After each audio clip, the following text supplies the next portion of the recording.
He divorced her 5 minutes before she became a billionaire. He did it to avoid paying alimony. He called her a burden, a charity case, dead weight.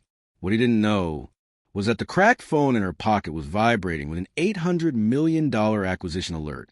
And by the time he realized his mistake, she already owned his house. It was supposed to be the proudest day of Valletta Claremont's life. 6 years of sleepless nights. 6 years of unpaid lab work.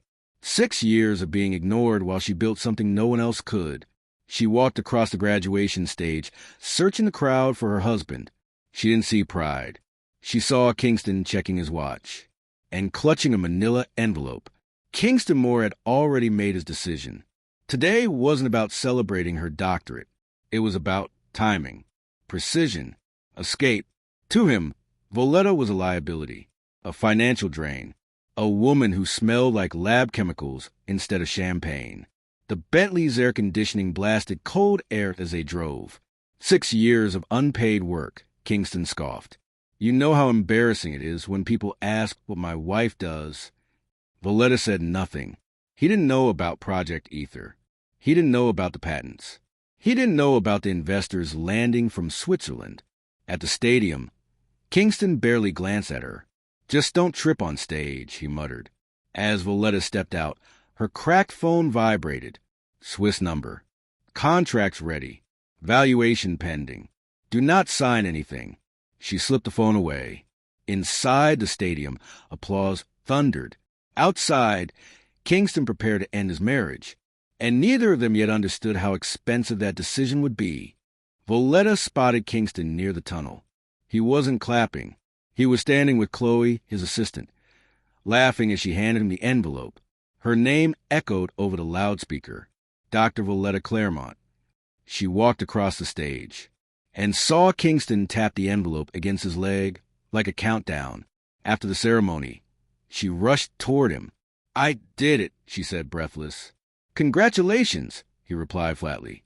You got the paper. Then he shoved the envelope into her hands. Open it. The words blurred as she read them. Petition for dissolution of marriage.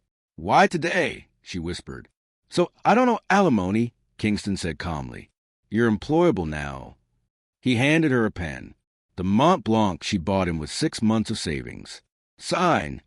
He didn't see her phone vibrating again. Valuation finalized. $800 million. All cash offer. Valletta realized something. By serving her today, Kingston had severed community property. She signed. Kingston smiled and turned away, unaware his future had just walked past him. The convoy arrived seconds later. Black Escalades. Security. Silence. Arthur Penhaligon stepped out. Kingston recognized him instantly. Arthur walked past Kingston without a glance. Dr. Claremont, he said respectfully, we need your signature. A portfolio opened. Corp Industries offers $800 million for Ether, effective immediately. Kingston froze. Wait, what? Valletta smiled. That's my ex-husband, she said softly. We separated 5 minutes ago. She signed. The Escalade door closed. An $800 million drove away. Kingston's phone rang. Stratos banking. Accounts pulled. Termination imminent. He stood there holding divorce papers worth nothing. But Kingston wasn't finished. He hired a lawyer and declared war. Kingston sued, claimed fraud, hidden assets, then sold a lie to the tabloids, stolen research, affair with a professor, academic fraud. The headlines exploded. Investors hesitated. Arthur warned her. Pay him off, they suggested. Valletta refused. Instead, she went live and defended her thesis to the world. The courtroom date was set, and Kingston prepared his final gamble.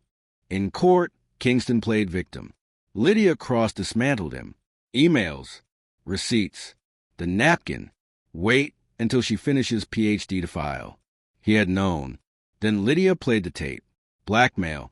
Pay $50 million or we destroy her. Judge Soloway didn't hesitate. Petition denied. Sanctions imposed. Lawyer referred to the bar. Kingston whispered, I can't pay.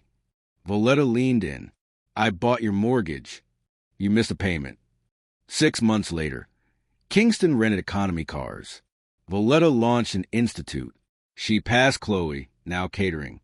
No anger, no revenge speech, just silence. Because real power doesn't scream. It closes doors quietly and never looks back. He thought divorcing her would save him money. Instead, he watched a billionaire be born the moment he walked away. If you enjoy stories where arrogance meets consequences, where quiet people reveal unstoppable power, subscribe now. We upload brand new Billionaire downfall and revenge stories every day, and you won't want to miss the next one.